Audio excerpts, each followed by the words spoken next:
President Carter, it is an honor to sit with you and talk about this book on faith. Well, thank you. It's a pleasure for me and an honor as well. Thank you. You're very gracious. You write that it's difficult to know how we get faith. Yes. As best you can tell, who taught you about faith? Well, I was lucky enough to grow up in a small church where my father was a Sunday school teacher, and we had pastors who came and went, Baptist churches are. And so I was immersed in religious faith from the time I was old enough to know anything. And I had faith in my parents, I guess first in my mother, then my father, and then a spreading faith in different principles of life. I would say when I got to be more of an adult, I had faith in the U.S. Navy and the submarine force and my fellow crew members. And I developed faith in my country, in democracy and freedom and truth, and in the integrity of individuals and myself as a growing faith. I developed faith in my fellow human beings over a period of time as I got to know more and more of a diverse group of them. And my faith in God has been a sustaining and unchangeable faith for me, although I've had some doubts during my life, I guess like most Christians have. So it's been a process of evolvement during my 93 years of life. You quote the great theologian Paul Tillich, Yes. And I love the statement that he made. Doubt is not the opposite of faith, it is one element of faith. How have you encountered and dealt with doubt?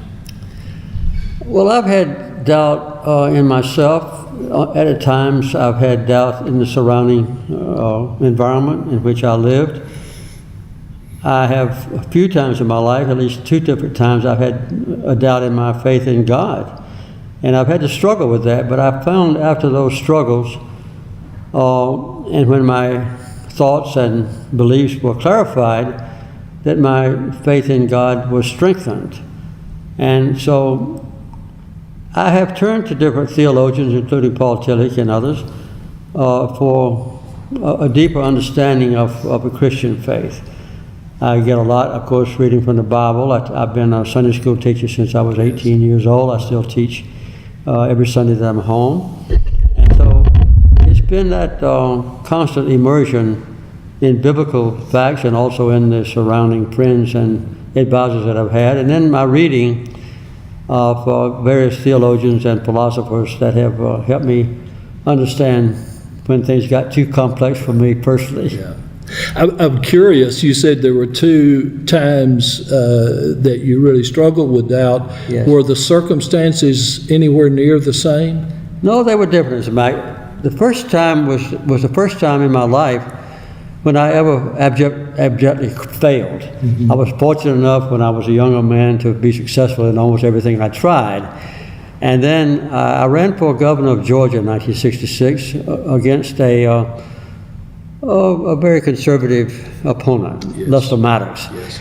And his symbol was a pick handle bit that he used to drive away African Americans who came to his chicken restaurant. And I was defeated. And I was disillusioned with the people of Georgia, with myself, with my faith in God. I thought that it was, I thought it was unfair that I didn't succeed.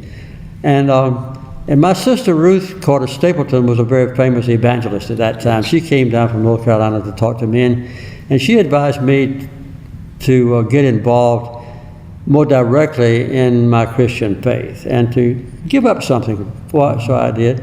I remember a sermon that I heard preached in my local church that said, if you were arrested for being a Christian, would there be enough evidence to convict you?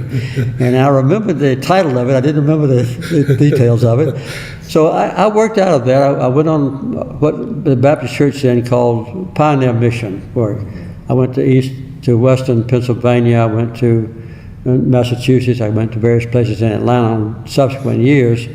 And I did some active witnessing for Christ and was with some leaders who were experts in the plan of salvation, so-called, and I learned a lot from them. One of the most memorable, I think, was a man named Eloy Cruz, who was a kind of a lowly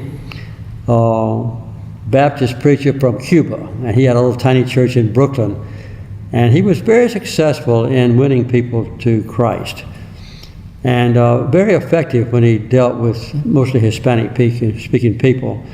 I could speak a little bit of Spanish. It was a different vocabulary than I had learned in the Navy, I have to admit. But anyway, I asked him what was the secret to his success. He was embarrassed because I asked him, because he thought I was kind of a higher class than he was, which was not true.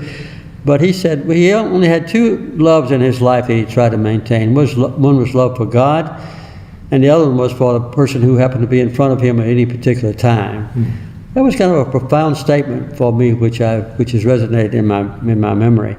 And then the next time I lost faith was when my father died. I didn't see why my daddy, who was fairly young, died of pancreatic cancer, should be taken. And so that's when I really turned to more broad-based study of theology and a more in-depth, personal study of my own.